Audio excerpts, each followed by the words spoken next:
If you don't know me, my name is Paige Weber Kelly. I graduated from Boise State University in 2008 with a BFA in graphic design. I also have a minor in painting. Art has always been a big part of my life. My mother was an artist, and growing up I loved drawing, and it just never left. So I decided to do this crazy project called 365 Days of Art, where I created art for every day of the year. To give you a summary of what this video is about, I'm going to be talking about my 365 Days of Art project for 2015. I'm going to tell you what inspired it, how it really went, what opportunities came about because of it, what I feel I accomplished, and what's going to happen next. So stay tuned. What is 365 Days of Art? Well, it's a project where I created art for 365 days of the year, starting January 1st, 2015. I had a daily email list that had first purchasing rights of the painting of the day, and the pricing structure that was set up for the paintings was the per day of the year. So if it was January 1st, that painting was $1. January 15th, that painting was $15. January 30th, that painting was $30. Each month had its own theme, so I had 12 themes. This was to help keep me motivated, give me subject matter that I wouldn't normally choose, and just give me a break once in a while. Maybe I wanted to switch up mediums, or wanted to focus on animals versus people versus still lifes. So it helped keep momentum going. How did this idea come about? Well, I started reading this book called Creativity for Sale by Jason Surferath, and he wore a t-shirt a day for a year and did videos, and they were different companies' t-shirts, and he used the pricing structure that I described before. And it was kind of an interesting idea. So I really thought it was very creative. And then I heard a podcast with Jolie Guillebeau, and she was doing 100 paintings in 100 days and selling them on her blog and Facebook page, I believe. And so I just thought the brainchild of 365 Days of Art was born. And I thought, why not? I can do that. I want to see if I can do that. Why would you do a project like this? Well, I love big goals, and it was definitely a lofty goal. It would also give me lots of practice in drawing and painting, and maybe, just maybe, I can make a little money doing it as well. So let's talk about themes, because every month had its own theme, and I picked them, and it kind of went along with how I was feeling, maybe with what I was interested in at the time. January was Sweet Indulgence Month, and it was a month filled with sweets, which is not the best thing to pick in January because, you're supposed to be getting healthy. But I did pound the pavement in Boise because I was living in Boise at the time, and I went to local businesses like Guru Donut and Le Chocolat Bar and Jean Jus Patisserie and the Cupcake Store, and I bought sweets. And I did eat them. I bought them, did still lifes with them, and did paintings of them. So that was my first foray into food painting, but it was a lot of fun, lots of color, and it was really a great kickoff to this project. My next month, February, was Quench, and it was filled with breweries and coffee shops, teas, coffee, and of course beer. I love craft beer, so it was great to go visit Crooked Fence and some of those local breweries in Boise, and actually some in Great Falls, because my then fiance was living in Great Falls, Montana. And so that was the theme for February.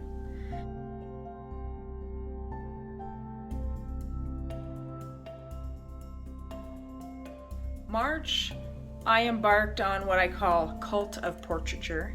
I love to draw people. It's one of my favorite things. And I like old movies and pop culture, so I just thought, why not combine the two? So I got to watch a lot of fun old movies. Lots of nostalgia was in the air, and it was strictly portraits. April was the month of magnified, where I took objects and I blew them up. I had a class in college, a painting class, where we did that for one of the assignments, and I just really loved the look of it. And so I thought, you know what? That would make a great challenge for this painting project, so let's do that. And it actually was pretty successful. People really did enjoy that one. May was the month of tropical. I got married in late April in Kauai, and so I had lots of subject matter when I got back and did a lot of paintings of beach scenes and plants, and really there's nothing better than something tropical to paint, right? Just reminds you of your vacations. So June's theme was Great Falls, because in June I moved to Great Falls, Montana from Boise, Idaho. So I explored what I thought Great Falls had to offer, and they had a lot of interesting things to see. And I found that I did a lot of, I think that was the beginning of the birds that I was doing in Great Falls. So July ushered in my favorite month, I think. It was Whimsy, Wonder, and Whiskers, and it really was an illustration month. I got to do all sorts of fun animals and just let my imagination run wild, and maybe that's why it is one of my favorite months, but it was very fun, and as you can see, there were lots of characters that I developed during that time. August was the month of moleskin. So for me as an artist, a sketchbook is really important, and I wanted to lighten the mood a little bit in this month and get into that sketchbook. So it really offered the viewer a chance to look and see what my sketchbooks actually looked like during that time. So it was it was sort of like a break, but not really, in this drawing project.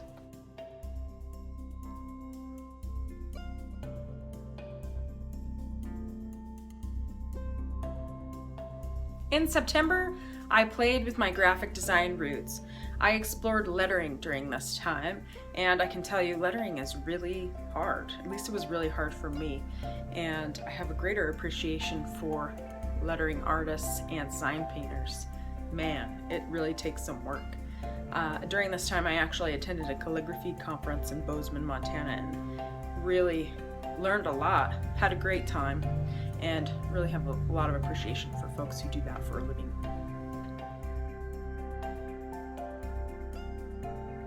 So October was Heads and Tails month, and this ranks right up there with Whimsy, Wonder, and Whiskers. This month was originally supposed to be just portraits and maybe some animals, but it wound up to be almost all animals. Only one portrait came out of that. And I realized that I have a real knack with drawing animals. So it was fun, and I learned something new, and really was pushing myself to do something I hadn't really done much of. And so it's right up there at the top. At the end of October, I moved from Great Falls, Montana to Pocatello, Idaho. And during this time, you have Thanksgiving.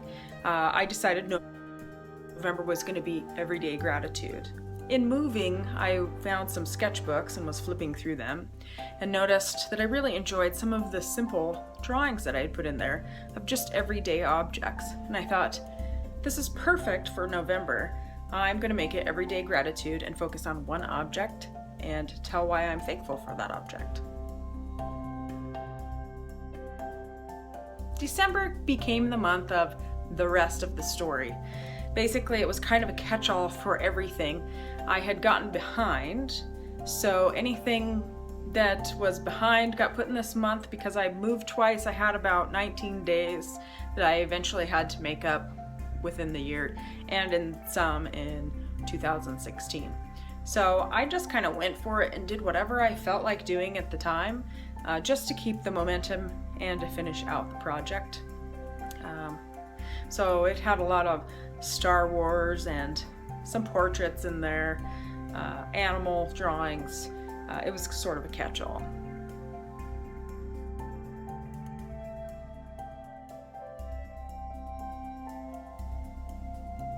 There were actually two phases to this project. from January to June, I was living in Boise, Idaho. I was single and I was working full time. I'd yet to get married. So at this time, I would get up at 4 a.m., start paint until about 6:30 a.m. when I'd start getting ready for work. And then when I'd come home for my work day, I would paint in the evenings till about 11 p.m. And that was a daily occurrence. And then on the weekends, I would try to paint ahead a little to give myself a little bit of a buffer and to be able to schedule emails and social media things, which always seem to take more time than you ever really expect them to. The second phase of this project was when I moved to Great Falls, Montana. So that was a whole undertaking in itself because I had to pack, move, and unpack. So there were a few days there were about 10 days there that I just was not able to paint and had to do some makeup days, which kind of counted towards the makeup days that I made in 2016. During the second phase, I was no longer working full-time. I had the luxury of being able to paint and draw during the day. I also had some other responsibilities, and now I was married. So that second half of my project was just a little bit different, and I hopefully wasn't getting up at 4 a.m. in the morning to paint, but had a little bit more leeway. Then in October, late October, early November, we moved again back to Pocatello, Idaho.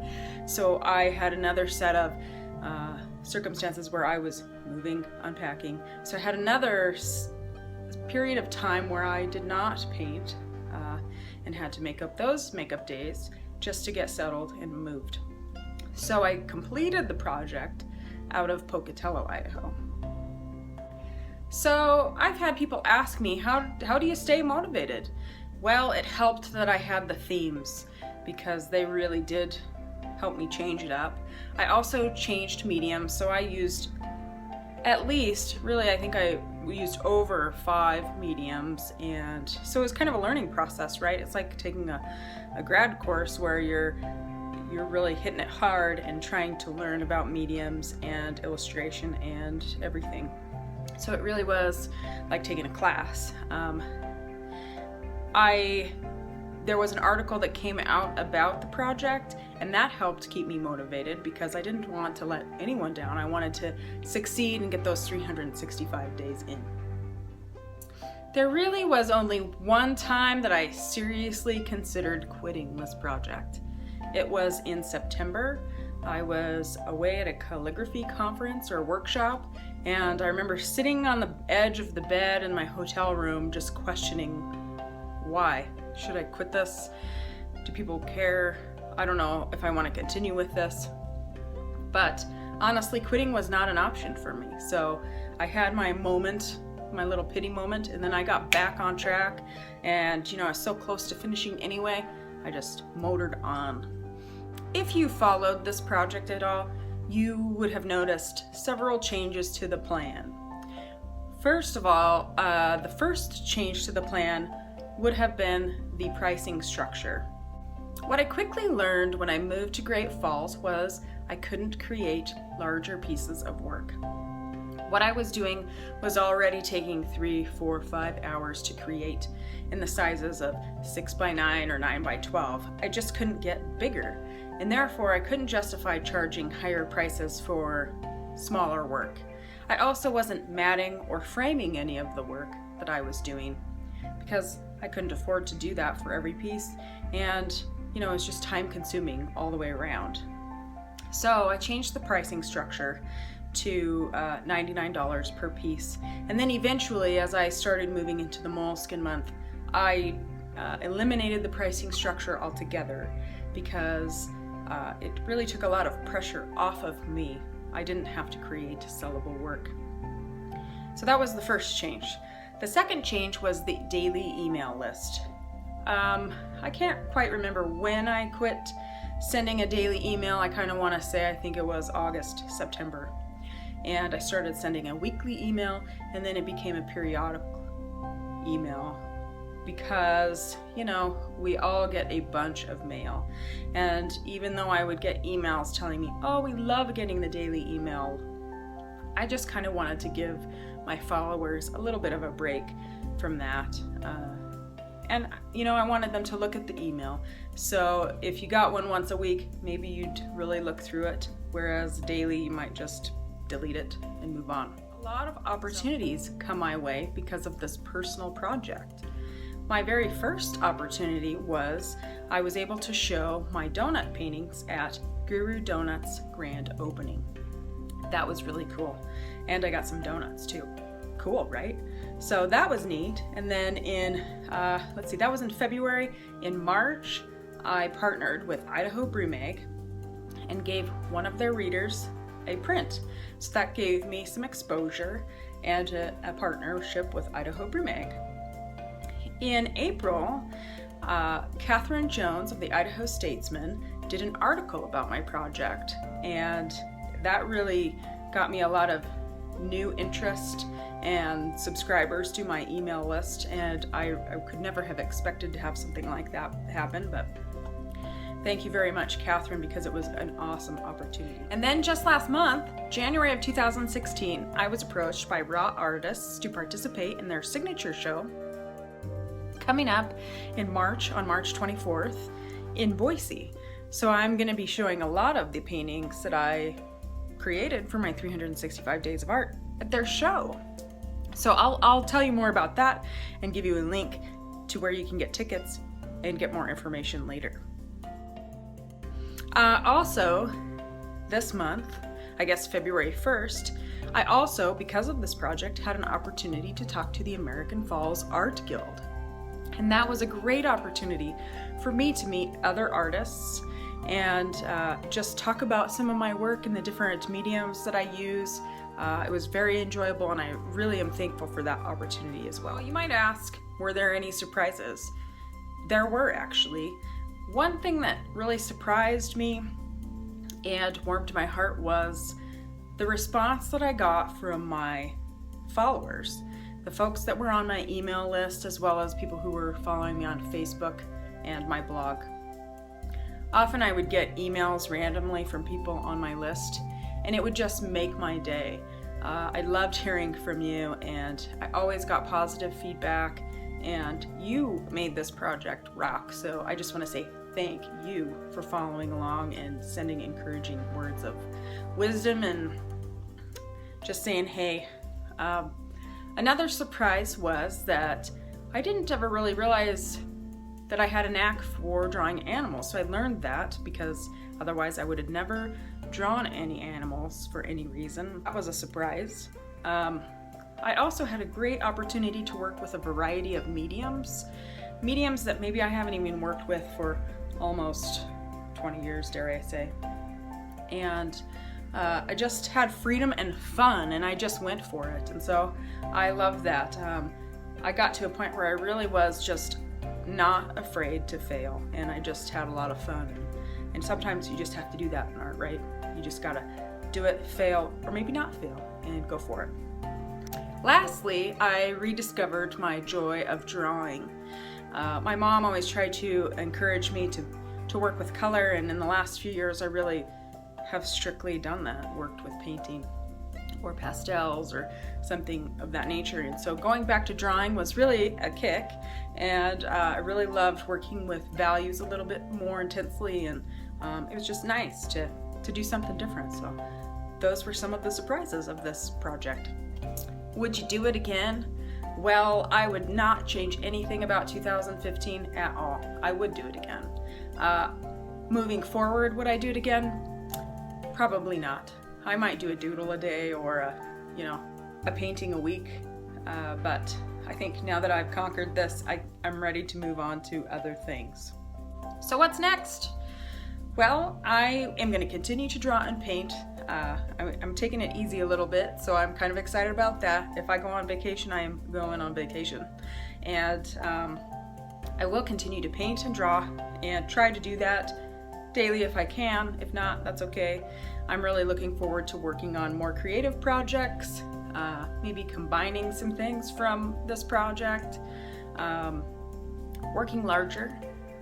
So I think though my world is wide open, and I will be sharing that in my social media worlds, and I'm excited to see what comes from that.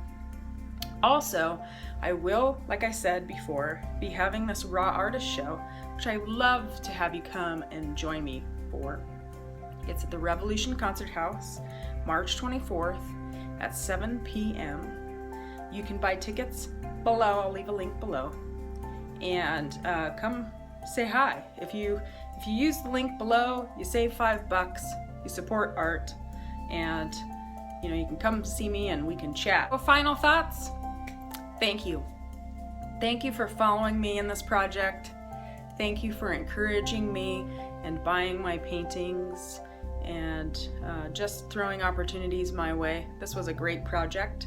And of course, this isn't the last you're going to see of me, but you won't be hearing from me daily. And if you want to follow me on social media or connect with me there, click the links below and I'll put them there. Again, thank you, and we'll see you next time.